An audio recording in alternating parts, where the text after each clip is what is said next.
Halo, aku lagi mau curhat aja tentang lika-liku main di YouTube gitu ya, atau lika-liku bikin konten di YouTube ini. Ya alhamdulillah, ini udah tahun ke berapa ya? Dua tahun, 2 tahun lebih kali ya. Uh, Agak lupa juga.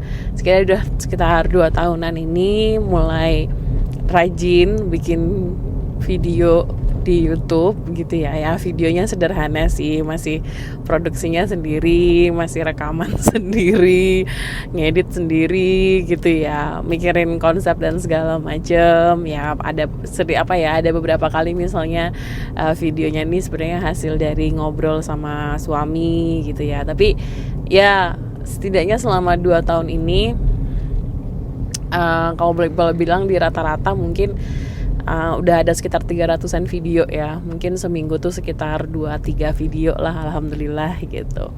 Dan ya mungkin yang kelihatannya setidaknya yang aku alamin gitu ya, aku tahu ini video yang kalau boleh dibilang niche ya audiensnya, karena kontennya mungkin lebih banyak ngobrol gitu kan. Bukan ngobrol sih, tapi aku cerita tentang bidang apa yang aku lagi pelajarin gitu, atau apa yang aku pikirkan, apa yang aku rasakan gitu ya. Semoga sih ini juga bisa bermanfaat buat teman-teman yang pengen belajar tentang HI, atau pengen belajar tentang isu-isu yang aku bahas di video ini gitu. Nah, tapi yang menarik juga sih kemarin itu, aku kan jarang sebenarnya ngeliatin analitik di YouTube gitu ya. Jadi kalau misalnya kita bikin video, ada YouTube Studio itu, halaman YouTube Studio itu, terus kita bisa lihat deh data analitik kita gitu, konten analitis kita seperti apa. Ya aku tuh jarang ngeliatin karena sebenarnya termasuk yang awalnya tuh pesimis sih gitu. Buat teman-teman yang mungkin belum begitu familiar gitu ya dengan YouTube Studio. Jadi sebenarnya YouTube itu kalau mau bikin konten, kalau mau dapat awalnya dibayar gitu ya, dapat AdSense, itu kalau menurutku sih jujur targetnya itu impossible gitu ya. Bukan impossible sih, tapi targetnya tuh tinggi banget gitu. Jadi ini kayak sekarang nih, videoku tuh masih ya alhamdulillah lah, dibayar dengan dibayar dengan doa dan ridho suami aja gitu. Kenapa? Karena misalnya kalau mau dapat AdSense, subscribernya tuh minimal kalau nggak salah 1.000 gitu kan. Aku masih 300. Terus watching hour, nah ini yang paling susah nih. Watching hour itu adalah jumlah akumulasi durasi orang nonton video kita. Itu kalau nggak salah, kalau mau dapat AdSense tuh sekitar 3.000-an apa 4.000-an gitu. Dan aku tuh kayak masih jauh lah, masih kalau nggak salah masih 1.000-an lah aku watching hournya, jauh banget gitu. Terus jadi itu yang membuatku tuh kayak ya udahlah, karena aku berpikir, aku juga coba ya melihat apa sih video-video yang bisa nambahin watching hour, tambah subscriber. Bahkan ada kan, kalau kita mau bayar orang untuk nambahin subscriber kita tuh ada gitu. Aku pernah lihat tuh jasanya. Cuman menurutku tuh kayak nggak usah lah gitu. Tapi ya kalau kuliah tuh gini, ada beberapa cara memang kalau misalnya kita mau naikin watching hours atau engagement audience di YouTube gitu ya. Misalnya naikin ombak, cari berita-berita yang viral, atau bikin konten-konten yang yang heboh, yang makanya konten kayak gosip gitu ya mungkin yang naik, atau entertainment gitu tuh yang naik gitu ya. Dan aku menurutku tuh kayak ya nggak nyaman aja, nggak terbiasa aja gitu kalau mau harus bikin konten kayak gitu, nggak mau terlalu ngikutin ombaknya gitu. Aku bahkan pernah beberapa kali misalnya ngisi surveinya YouTube buat creator, namanya creator kalau orang bikin konten gitu. Ya aku sering bilang ya ini tuh kompetisi yang tidak fair gitu antara sesama YouTube creator, karena ada satu akun yang bisa memproduksi 10 video dalam satu hari, dibandingin dengan aku misalnya yang 1 minggu aja udah dapet 2-3 tuh udah alhamdulillah gitu kan. Itu harus head to head. Terus kadang secara topiknya juga, ya aku paham kalau misalnya video edukasi mungkin nggak banyak yang berminat gitu ya penontonnya, atau mungkin lebih prefer yang video edukasi yang mungkin lebih bagus kualitasnya dan lain-lain. Jadi ya udahlah gitu. Dan beberapa kali aku bilang ya harusnya YouTube tuh bisa bikin sektornya tuh yang lebih bisa mendukung konten-konten yang niche gitu, yang audiensnya emang nggak banyak gitu, yang spesifik aja tapi bisa konsisten gitu. Tapi nggak tahu deh tuh hasil hasil kuesionerku direspon apa enggak sama YouTube. But anyway, jadi aku jarang lihat data analitik. Terus kemarin beberapa hari yang lalu aku sempat lihat gitu ya data analitik tuh. Awalnya pengen tahu aja yang nonton tuh siapa sih gitu kan. Nah ini yang menarik nih, aku mau share. Jadi kalau yang ada 2 hal sih yang menurutku tuh cukup ini ya, giving insight gitu. Yang pertama adalah audiensnya. Jadi kan audiensnya aku ngeliatin geografinya dari orang-orang yang nonton video itu dari mana aja sih gitu, dan kebanyakan dari Indonesia. Jadi menurutku pas sih kalau aku pakai bahasa Indonesia gitu ya. Walaupun ada satu playlist aku yang vocal sound itu bahasa Inggris, karena emang bayangannya aku pengen cerita tentang pemikiranku untuk audiens yang lebih luas gitu.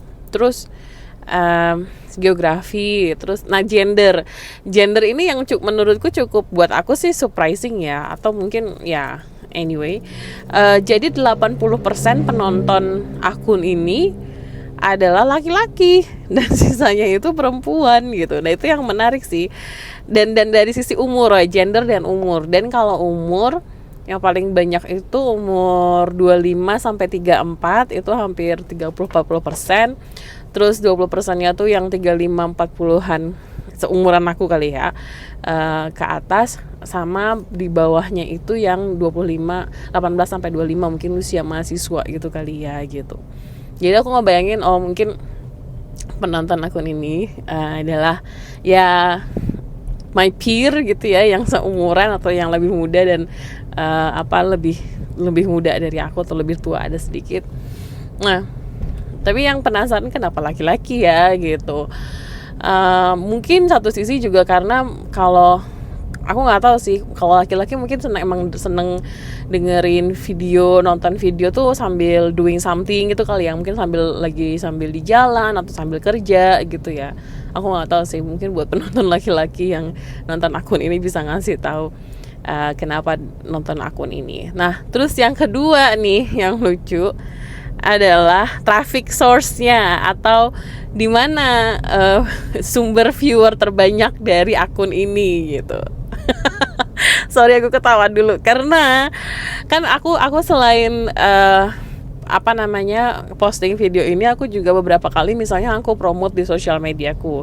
Ternyata itu tuh cuman ngasih sedikit banget, cuman 1% apa 2% dari total traffic source-nya. Yang paling banyak 90% traffic source-nya itu dari video recommendation. Jadi biasanya kalau kita habis nonton, itu kan suka ada nonton next-nya tuh, video apa tuh. Nah ini video aku muncul biasanya 90% tuh dari situ gitu kan.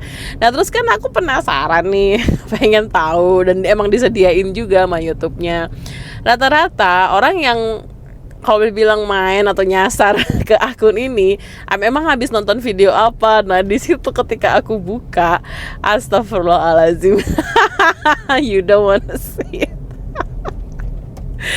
Itu dari akun-akun yang menurut aku tuh kayak ya gitu deh. Nanti aku kasih